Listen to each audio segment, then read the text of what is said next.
Welcome to BS study point. तो अभी हम देखेंगे कि NCERT बुक के जो क्लासिक की हिस्ट्री की बुक है उसका अध्याय नंबर 2 का अध्ययन करेंगे। उसमें अध्याय का नाम है आरंभिक समाज, जिसमें एक सोनाक्षी नाम की बालिका के बारे में वर्णन है और उसको अपने दादाजी के साथ मेला घूमने के क्रम में जब झूले पर चढ़ी उस समय उसके माइंड में एक अचानक सा प्रश्न आता है और उसी के प्रश्न को आधार बनाकर पूरे अध्याय का वर्णन कर दिया गया है। तो आइए अब हम देखते हैं। लिखा है सोनाक्षी के प्रश्न। सोनाक्षी अपने दादा के साथ मेले में घूम रही थी। मेले में भीड़ अधिक थी। झूले में जब सोनाक्षी ऊंचाई पर पहुंची तो उसे बड़ी संख्या में आसपास मकान नजर आए। वह सोचने लगी कि क्या लोग हमेशा से ऐसे ही रहते थे। भाई स्वाभाविक है, झूला पर जो गोल वाला झूला होता है उस पर हम आप लगभग लोग चढ़े होंगे। तो मैं तो चढ़ा हूँ भाई, और मैं उम्मीद करता हूँ कि आप लोग भी लगभग चढ़े होंगे। ठीक है, तो उसमें जब ऊंचाई पर पहुंची तो क्या देखी कि आसपास मकान नजर आए। वह सोचने लगी कि क्या लोग हमेशा से ऐसे ही रहते थे। झूले से नीचे आकर उसने दादा से पूछा, क्या लोग हमेशा इसी तरह एक साथ रहते थे। तब दादा ने उसे बताया। ठीक है, उसके माइंड में प्रश्न आया कि क्या लोग शुरू से, यानी जब से सभ्यता का उदय, उसके माइंड में तो इस तरह का एक अद्भुत सा प्रश्न आया होगा कि भाई जब से सभ्यता का उदय हुआ तब से क्या लोग ऐसे ही रह रहे हैं, यानी इसी प्रकार के घर बना के लोग संगठित रूप में रह रहे हैं। अब आगे देखिए, प्राचीन काल में जब मनुष्य इस पृथ्वी पर आया होगा तो उस समय उनका अपना कोई समाज नहीं था। क्या हुआ, ये उसके दादाजी बता रहे हैं। वे अपने भोजन की खोज में इधर उधर भटकते रहते थे। लोग भोजन की खोज में, मतलब आप जान रहे हैं कि समाज उस समय घुमंतु था, यानी इधर उधर घूमता रहता था। लोग एक जगह रहते नहीं थे, इसलिए भोजन की तलाश में इधर उधर भटकते रहते थे। लोग खाने के लिए जंगली जानवरों का शिकार करते थे, मछलियां और चिड़ियां पकड़ते थे, फल, कंदमूल, दाने, पौधे, पत्तियां, अंडे इकट्ठा किया करते थे। हमारे उपमहाद्वीप जैसे क्या करते थे, मछलियां, चिड़ियां, फल, फूल, कंदमूल, पेड़ पौधा के पत्ती, अंडा ये सब जमा करते थे। क्यों? खाने के लिए। हमारे उपमहाद्वीप यानी भारतवर्ष की बात हो रहा है, जैसे गर्म देशों में पेड़ पौधे की अनगिनत प्रजातियां मिलती हैं। बात सही है, जहाँ पर गर्मी होता है वहाँ पेड़ पौधा, गर्मी के साथ साथ नमी भी होना चाहिए, बारिश भी पर्याप्त मात्रा में होना चाहिए, वहाँ पेड़ पौधा की अनगिनत प्रजातियां तो मिलती ही हैं। इसलिए हर मौसम में पेड़ पौधे से मिलने वाले खाद्य पदार्थ भोजन के महत्वपूर्ण स्रोत थे। ठीक है, मतलब यहाँ पर गर्मी अधिक था, इसलिए डिफरेंट टाइप्स ऑफ प्लांट्स थे, और प्लांट्स में तरह तरह के फल फूल उपजते थे। तो भाई समय समय पर हो ही जाता था फल फूल, लेकिन यह सब कर पाना आसान नहीं था। पेड़ पौधे से खाना जुटाने के लिए जानना जरूरी है कि कौन से फल खाने योग्य। भाई बहुत लगता था फल, लेकिन सब फल थोड़ा नहीं आदमी खा जाएगा, उसमें जो खाने योग्य रहेगा वही ना खाएगा, और कौन से नहीं, क्योंकि कुछ फल विषैले भी होते थे। ऐसे कई जानवर हैं जो हमसे ज़्यादा तेज भागते हैं और हमसे ज़्यादा ताकतवर भी होते हैं। जानवरों के शिकार और चिड़ियाँ या मछलियाँ पकड़ने के लिए उन्हें बड़ा सतर्क, जागरूक और तेज होना पड़ता था। बात सही है भाई, जानवर हमसे तेज भागेंगे और मछलियाँ को देखते हैं कि इतना आसानी से थोड़ा नहीं पकड़ में आती है, मछलियाँ हो, चिड़ियाँ हो या जानवर हो कोई भी। तो उसके लिए हमको एक इनोवेटिव आइडिया से तो काम लेना ही होगा। इनोवेटिव मतलब सतर्क, जागरूक, सूझबूझ, फुर्तीला दिमाग रख के तो अपना उनका शिकार करना ही पड़ेगा। आज हम उन्हें आखेटक या खाद्य संग्राहक के नाम से जानते हैं। किनको? जो प्राचीन काल के लोग थे, वो जो खाद्य अपना संग्रह करके, जो चीज ऊपर में बताया गया उनको संग्रह करके अपना खाद्य की आपूर्ति करते थे, उन्हें आखेटक या खाद्य संग्राहक के नाम से जाना जाता था। आखेटक या शिकारी समुदाय के लोगों को एक जगह से दूसरी जगह पर घूमते रहने के पीछे अनेक कारण थे। क्यों लोग यहाँ से वहाँ जाते थे, उसका अनेक कारण था। जैसे पहला देखिए, एक ही जगह पर ज़्यादा दिन तक रहने पर वे आसपास के पौधे, फलों और जानवरों को खाकर समाप्त करते थे। एक जगह रहेगा ज़्यादा दिन तो खा के समाप्त करता था। दूसरा कारण क्या है, इधर उधर आने जाने का। जानवर भी अपने भोजन के लिए जगह बदलते थे। भाई जो जानवर मान लो कि अपने उनका भोजन किसी स्थान पर खत्म हो गया तो दूसरे जगह पर तो जाएंगे तो उनको खाने वाले जो मानव जाति थे उनकी तलाश में तो वहाँ पर पहुँचेंगे ही। तीसरा कारण था कि अलग अलग स्थानों पर अलग अलग मौसम के पेड़ों और पौधों के में फल फूल होते थे।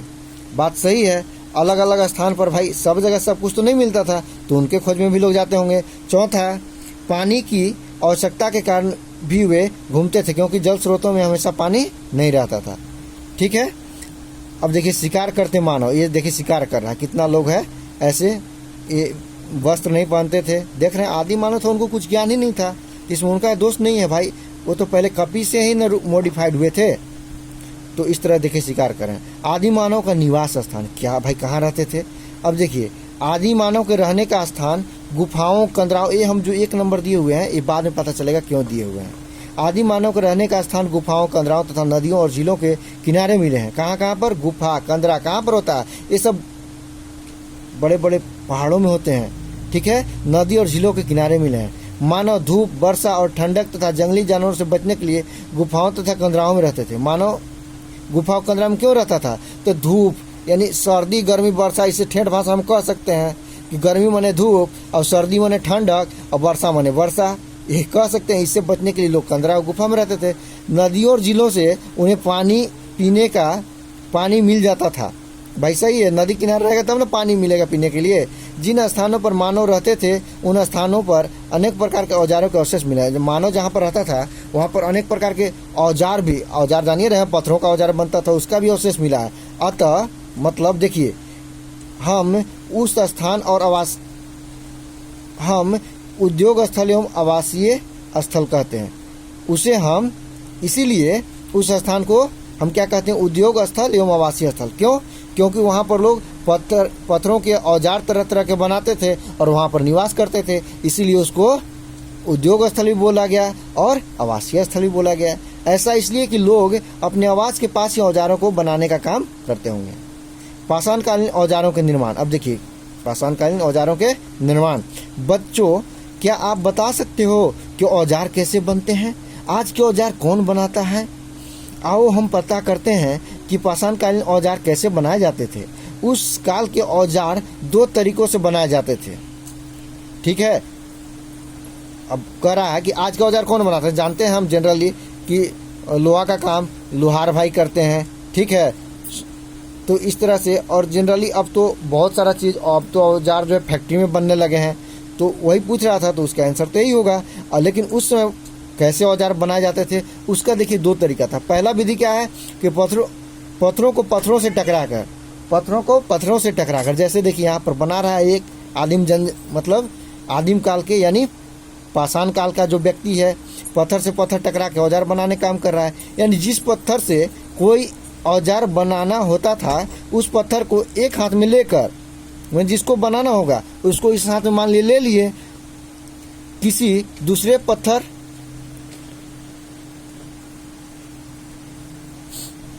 से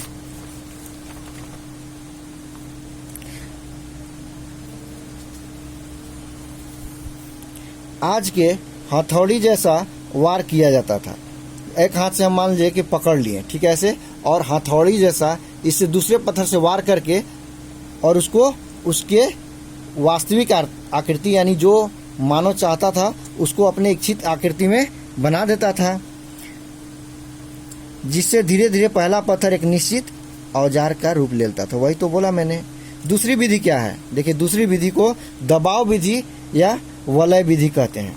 दूसरी विधि को दबाव विधि या वलय विधि कहते हैं। इसमें पत्थर को एक निश्चित जगह पर रखकर पत्थरों के औजारों या हड्डियों के निश्चित आकार को रखकर बड़े पत्थरों से दबाव देकर तोड़ दिया जाता था। किसी निश्चित जगह रख दिया जाता होगा, और दूसरे क्या कर रहा है, निश्चित जगह रखकर पत्थरों के औजारों या हड्डियों के निश्चित आकार को रखकर, ठीक है, बड़े पत्थरों से दबाव देकर तोड़ दिया जाता था। स्पष्ट है, रख दिया उसको बड़ा पत्थर से या निश्चित आकार के बड़ा, मतलब देखिए उससे बड़े पत्थर से, ठीक है, दबाव देकर उसको तोड़ दिया जाता होगा, तो दूसरा पत्थर भी औजार का रूप ले लेता होगा।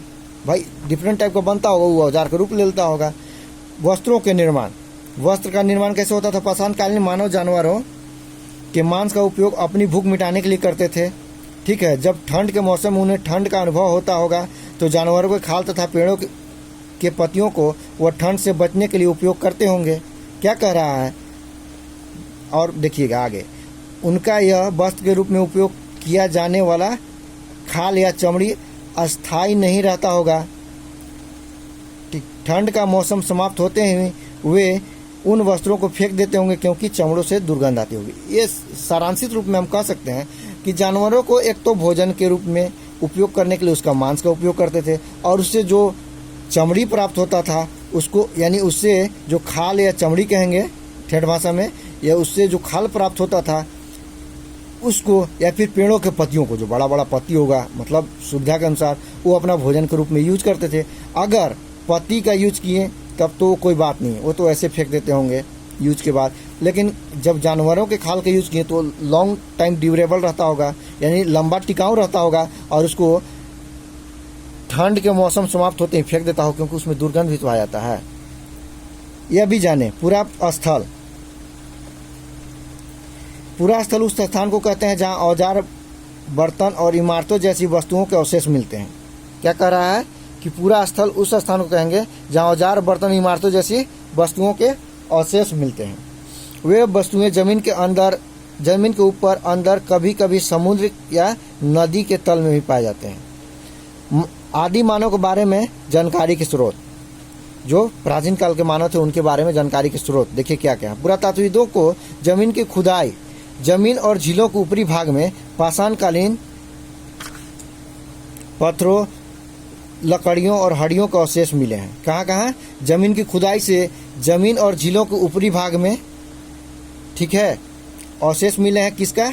पत्थरों, लकड़ियों और हड्डियों के अवशेष मिले हैं, जिससे आदि मानव के जीवन के बारे में जानकारी प्राप्त होती है। यानी वे कौन कौन से औजार यूज किया करते थे, औजार किस प्रकार का था, उसमें हड्डियों का भी प्रयोग होता था कि नहीं, इससे प्रमाणित होता है। जिस चित्र संख्या 2.5, 2.6 एवं 2.7 में पाषाणकालीन औजारों को दिखाया गया है। क्या कर रहा है कि चित्र आगे दिया हुआ है, ये सब जो दिए हुए चित्र संख्या उसमें पाषाणकालीन औजारों के बारे में दिखाया गया है। इसमें भिन्नताएं ढूंढने का प्रयास कीजिए, मतलब क्या क्या डिफरेंसेज है। देखिए यहाँ चित्र 2.5, 2.6, 2.7, पत्थर के प्राचीनतम औजार, कई हजार साल बाद बनाए गए औजार, और बाद में बनाए गए पत्थर के औजार। देखिए पहले था मोटा भद्दा, अब देखिए उससे छोटा छोटा थोड़ा सा शार्प होता होगा, अब देखिए उससे भी थोड़ा आकृति वाला, ये और थोड़ा अच्छा होता होगा। ठीक है, वही चीज़ दिखाया गया है। भारत में विभिन्न स्थानों में पूरा पाषाणिक औजार मिले हैं। जैसे देखिए उड़ीसा में मयूरभंज है, वहाँ मिला है पूरा पाषाणिक औजार। मध्य प्रदेश में भीमबेटका है जगह, वहाँ मिला। राजस्थान में डिडवाना या डिडवाना भी बोला जाता है कहीं कहीं, वहाँ मिला है। गुजरात में हिरान घाटी है, वहाँ मिला है। ये देखिए झारखंड वालों के लिए है, बुक चूंकि झारखंड का है इसलिए ऐसा है, उसका वर्णन थोड़ा सा दे दिया है। ठीक है, इसको हम छोड़ देंगे, इसको बाद में बता देंगे। अब देखिए भीमबेटका यानी मध्य प्रदेश में जो है यह एक आवासीय पूरा स्थल है। ठीक है, यानी यहाँ पर लोग रहते थे। इस प्रकार के प्राकृतिक गुफाएं बिंद और दक्कन तथा गुजरात के पर्वतीय इलाकों में पाई जाती थी। कहाँ? बिंद, वही जो कल हम बताए थे, बिंद पर्वत जो मध्य प्रदेश में, और दक्कन तथा गुजरात, वही गुजरात वाला एरिया। ठीक है। आग की खोज कब हुआ था? मानव जब पत्थरों के औजार बनाते थे उस समय आपस में दो पत्थरों को टकराने पर चिंगारियां निकलती होंगी, और इन चिंगारियों को, दो औजार बनाता होगा तो चिंगारी निकलता होगा, और इन चिंगारियों के द्वारा सूखी पत्तियों और घास जलने लगी होंगी। चिंगारी निकला, उसमें सूखा होगा पत्ता या घास उस होगा, सूखा हुआ लगा चिंगारी, बस जलने लगा। और क्या? घास और सूखी पत्तियों के जलने से ठंड के दिनों में उन्हें राहत महसूस हुई होगा। अब आग ही जला और ठंड लग रहा होगा, तो भाई हीट जो वाष्प निकला, जो उष्मा निकला, उष्मा से उन लोगों को राहत लगता होगा। वही बात दिया हुआ है। तभी से मानव आग से परिचित हुआ, तब सोचा वो इस तरह से करने से ऐसा होता होगा, तब वो आग से परिचित हुआ। भले नाम दिया नहीं दिया वो बात अलग है, लेकिन इससे परिचित हो गया। आग का प्रयोग अनेक कार्यों जैसे रोशनी के लिए, मांस पकाने के लिए और खतरनाक जंगली जानवरों को भगाने के लिए किया जाता होगा। आग का प्रयोग किस चीज़ के लिए? भाई ये अनुमानित है कि भाई स्वाभाविक है, ऐसे एक अनुमान लगाया गया है। ठीक है, एग्जैक्ट तो कोई नहीं बता सकता कि मांस पकाने के लिए, प्रकाश के लिए, खतरनाक जंगली जानवरों को भगाने के लिए आज भी ऐसा टेक्निक यूज किया था। आज भी जहाँ घने जंगलों में हाथियों और जंगली सुअरों का झुंड निकलता है, वहाँ लोग लंबी लकड़ियों या बांसों के एक छोर पर कपड़ा बांध देते हैं। देखते हैं जिसको कभी कभी ना वो क्या बोलते हैं, वो आपको होलिका दहन जो होता है उसमें लोग गांव में कहीं कहीं पर लुका बोलते हैं कि लुका लगा रहे हैं, एक तरफ ऐसा गोल बना देगा, ठीक है, और उसमें आग लगा देगा। उसी तरह से लोग अभी जनरली अभी भी यूज करते हैं जंगली एरिया में जानवरों को भगाने के लिए, उसमें किरासन तेल छिड़क कर आग जलाते हैं। इस तरह जंगली जानवर आग को देखकर भाग जाते हैं। ऐसा हमें झारखंड के सारंडा, सिल्ली, तोपचांची और टुंडी आदि क्षेत्रों में भी मिलता है। झारखंड के बारे में वर्णन दे दिया गया है। ऐसे जनरली जंगलों में जैसे मान लीजिए और भी बहुत जंगल है, इतना जान रहे हैं देश में बहुत सारे हैं, तो वहाँ पर तो मिलना स्वाभाविक है। इस तरह की घटनाएं यह भी जाने,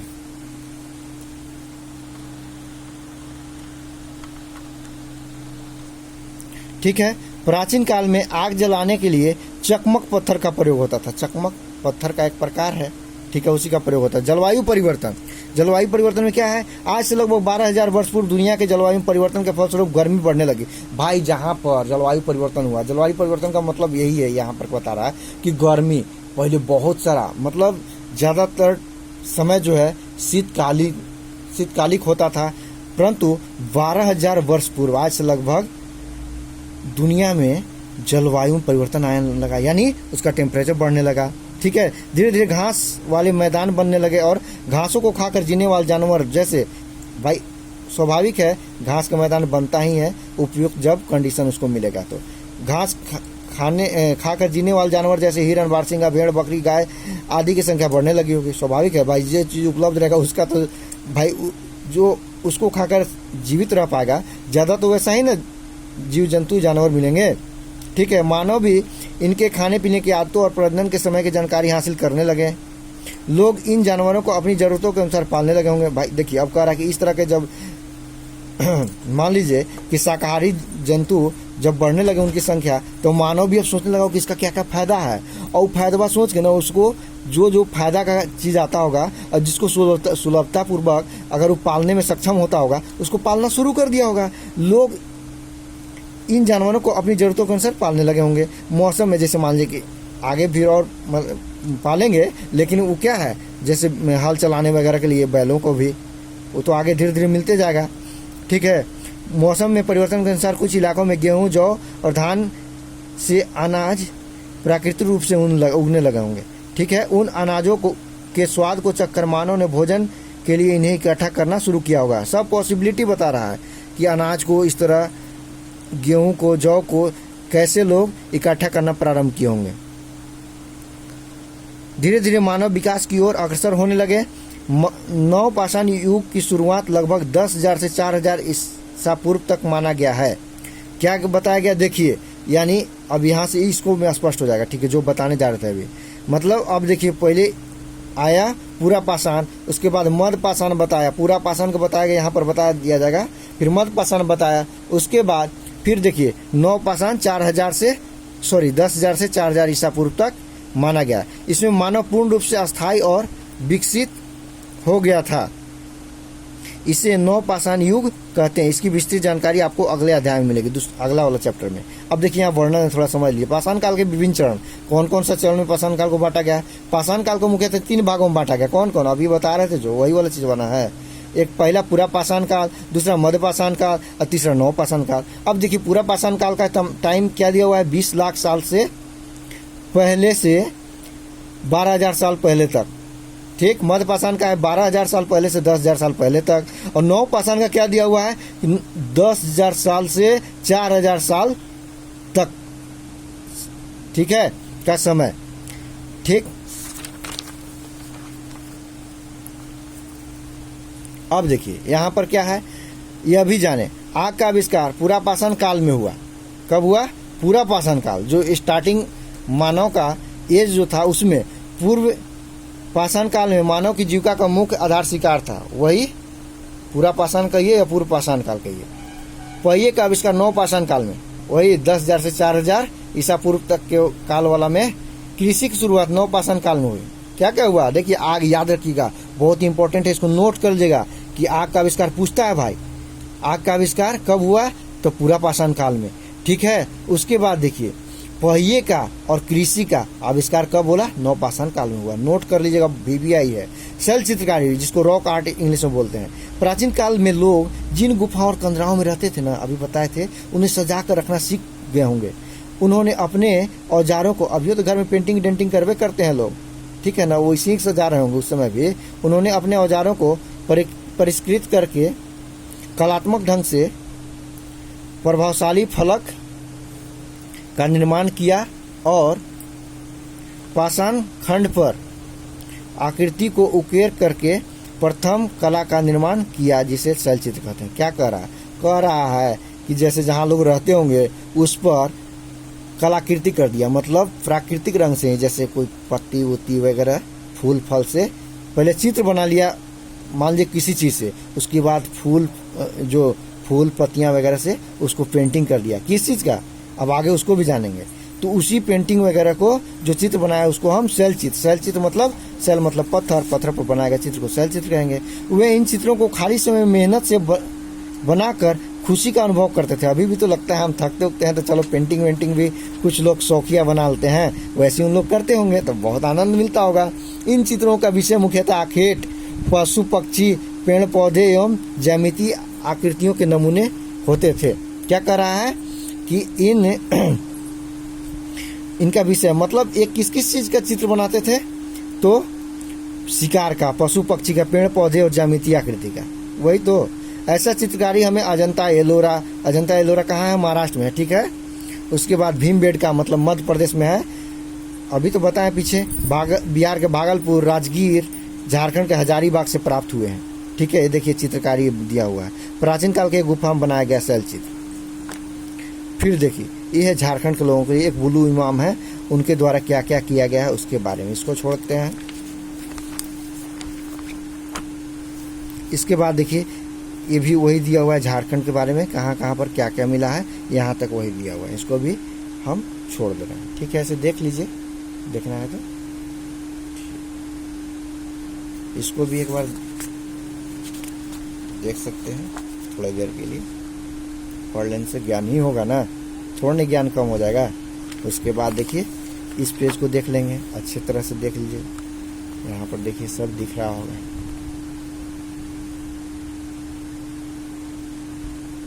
ठीक है, अब आगे चलते हैं।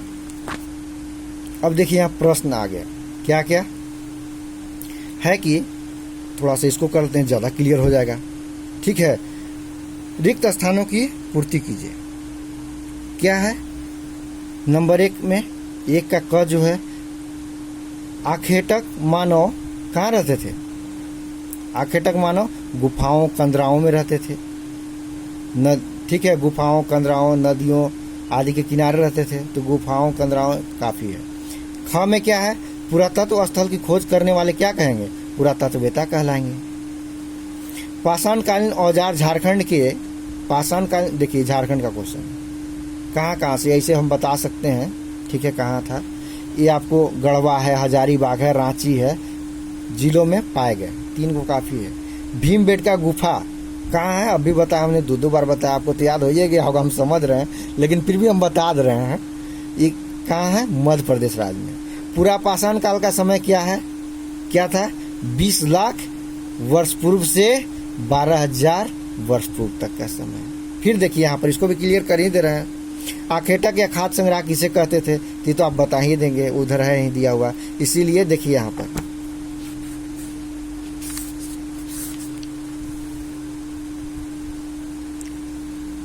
ये 1 नंबर जो मैंने दिया था उसी का आंसर दिया था, जो रिक्त स्थान है ना उसी के लिए। देखिए आखेटक या खाद्य संग्रह का आंसर आप यहाँ से देख लेंगे, आप खुद भी इतना जान गए होंगे कि आंसर दे सकते हैं।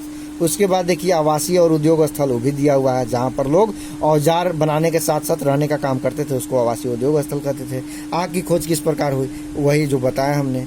शैल चित्रकारी किसे कहते हैं, जलवायु परिवर्तन ने मानव विकास को किस प्रकार प्रभावित किया था, देख ही रहे हैं भाई, युग का परिवर्तन, हुआ, मतलब हिम युग से लोग थोड़ा गर्मी यानी उष्ण ताप वातावरण वाले युग में आ गए और धीरे धीरे पेड़ पौधों का विकास हुआ। ठीक है, उसमें पेड़ पौधों खाने वाले यानी शाकाहारी जंतुओं की संख्या बढ़ने लगी। तो फिर आगे क्या क्या हुआ थोड़ा देख लीजिएगा, सब तो है ही, याद हो ही गया होगा। ठीक है, थैंक यू, अब मिलते हैं अगले वीडियो में।